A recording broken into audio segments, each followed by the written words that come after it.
নমস্কার বন্ধুরা, আমি দিশা। আপনাদের সবাইকে জানাই অনেক অনেক স্বাগত। আজকে আমি আবারও আরেকটি রেসিপি নিয়ে চলে এসেছি আপনাদের সামনে। আজকে করব আলু বেগুন দিয়ে গোলসা ট্যাংরার মাখা মাখা ঝোল। তো সেজন্য আমি কিন্তু কড়াইটা বসিয়ে দিয়ে কড়াতে পরিমাণ মতো তেল দিয়ে গরম হতে দিয়েছি। আর এদিকে এই দেখুন মাছগুলো আমি কেটে ধুয়ে পরিষ্কার করে নিয়েছি। আর এই যে গোলসা ট্যাংরাগুলো দেখছেন, এইগুলো কিন্তু অনেক বড় হয়। তো আমাদের এখানে কিন্তু এগুলোকে গোলসা ট্যাংরা বলে। তো আপনাদের ওখানে এই মাছ কি নামে চেনেন আপনারা, আর কি নাম এই মাছের একটু কমেন্ট করবেন। আর এই গোলসা ট্যাংরা মাছগুলো কিন্তু বেশ বড় বড় সাইজের হয়। তো বাজারে আজকে এরকম মিডিয়াম সাইজেরই পেয়েছে, তো সেগুলোই নিয়ে এসছে। তো মাছগুলোকে একটু নুন হলুদ দিয়ে আর একটু সর্ষের তেল দিয়ে মেখে নিয়ে এই যে তেলের মধ্যে দিয়ে খুব ভালো করে এভাবে লাল লাল করে ভেজে নিচ্ছি।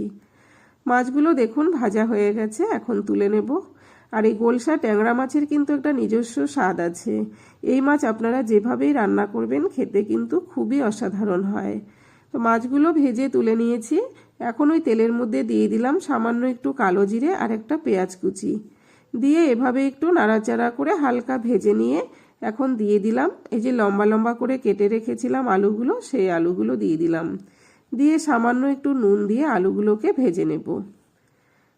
আলুগুলো হালকা ভাজা হয়ে গেছে, এখন এই যে কেটে রাখা বেগুনগুলোও দিয়ে দিলাম। আলু বেগুন সব কিছু খুব সুন্দর করে এভাবে ভেজে নিতে হবে। কিছুটা ভেজে নেওয়ার পর এখন এখানে দিয়ে দিলাম একটা টমেটো। টমেটোটাও লম্বা করে কেটে দিয়েছি। আর দিয়ে দিয়েছি সামান্য একটু হলুদ গুঁড়ো। দিয়ে খুব ভালো করে আলু বেগুন ভাজা হয়ে গেলে এখন এখানে দিয়ে দিলাম 1 চামচ নুন, 1 চামচ হলুদ গুঁড়ো, 1 চামচ লঙ্কার গুঁড়ো, 1 চামচ জিরে গুঁড়ো দিয়ে সামান্য একটু জল দিয়ে খুব ভালো করে কষিয়ে নেব। এখানে জলটা না দিলে কিন্তু মশলাটা পুড়ে যাবে, সেই জন্য একটু জল দিয়ে আমি কষিয়ে নিয়েছি। তো দেখুন মশলা আলু বেগুন সব কিছু খুব সুন্দর করে কষানো হয়ে গেছে, মশলা থেকে তেলটাও ছেড়ে গেছে। তো আমি এখানে পরিমাণ মতো জল দিয়ে দিলাম। ঝোলের পরিমাণটা আপনারা নিজেদের ইচ্ছে মতো দেবেন, যেরকম ঝোল আপনারা রাখবেন ঠিক সেই পরিমাণেই জলটা দেবেন। তো ঝোলটা দিয়ে দেখুন ঝোল ফুটে গেছে। এখন আমি ভেজে রাখা মাছগুলো দিয়ে দিলাম। মাছগুলো দিয়ে বেশ কিছুক্ষণ আমি ফুটিয়ে নেব। যতক্ষণ না আলুগুলো সেদ্ধ হয়ে যাচ্ছে ততক্ষণ কিন্তু এভাবে আমি ফুটিয়ে নেব।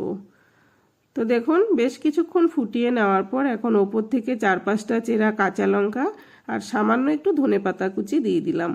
দিয়ে একটু নাড়াচাড়া করে একটা আলু খুন্তি দিয়ে চেপে দেখে নিলাম সেদ্ধ হয়েছে কিনা। তো দেখলাম সেদ্ধ হয়ে গেছে।